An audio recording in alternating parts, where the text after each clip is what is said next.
Hi, this is Alex from phpacademy.org, and this is a video tutorial for the new Boston.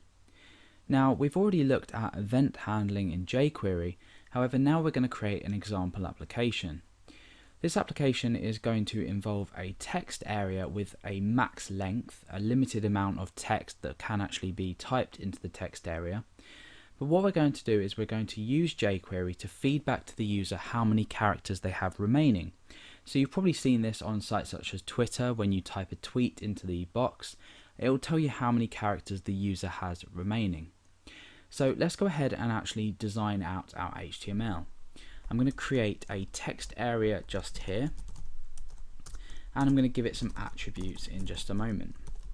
So the attributes we're giving it are an ID, and this is used to identify the text area. I'm just going to call this text area. I'm going to create two attributes, rows and columns, which are just going to be the size, so 7 and 25 there. And I'm also going to create a max length attribute, and this is going to be 55 characters. So let's go over to our browser and refresh. You can see that we've got a text area. We can type some text in. Let's just copy and paste over and over again, and you'll see that the output has stopped here. I can't type anything else. So the max length has prevented us from typing anything further than 55 characters. However, what we want is a little div down here that's actually going to relay this information back, so how many characters we have left as we're actually typing. So the first thing we want to do is create a external jQuery file, and I'm going to save this inside the JS folder.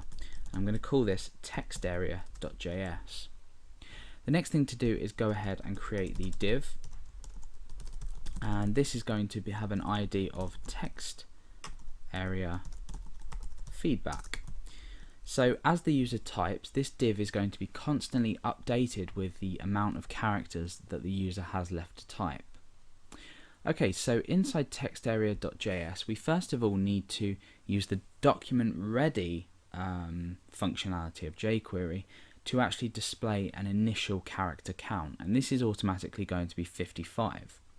So let's go ahead and say document.ready.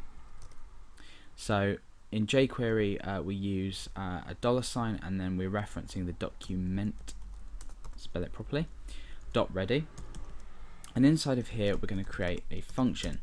Now this is automatically going to be called, code in here, when the page loads. So we can test this by saying alert hi, for example.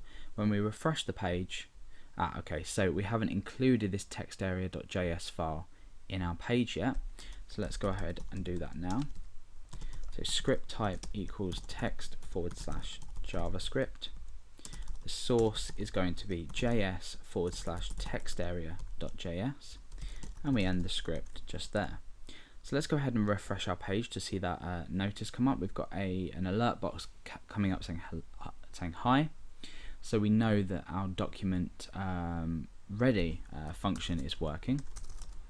Now what we want to do is set the maximum length of the text area. So we're going to create a variable, and this is going to be called text max, and that's going to be equal to 55. Now what we want to do is actually initially put some data in this div that's under here to tell them how many characters they actually have to type. So we're going to reference this, and this is called text area feedback. So we want to place some text inside text area feedback using the HTML function, and this text is going to be text_max, and then we're going to append on some text and then just say characters remaining. So now what happens is when our document has loaded, we set this variable text max, which we can use later on in our code, and then we set the text area feedback to 55 characters remaining. So quite basic. Let's just refresh the page, make sure that works. We've got 55 characters remaining. Now the goal is obviously when we start to type, this value is going to decrease by 1 or by the characters that a user is typing. And we need to get the value in order to do this. The first thing that we need to do is check for an event, and the event is key up. So when a key comes up, we need to count the length of the text inside the field.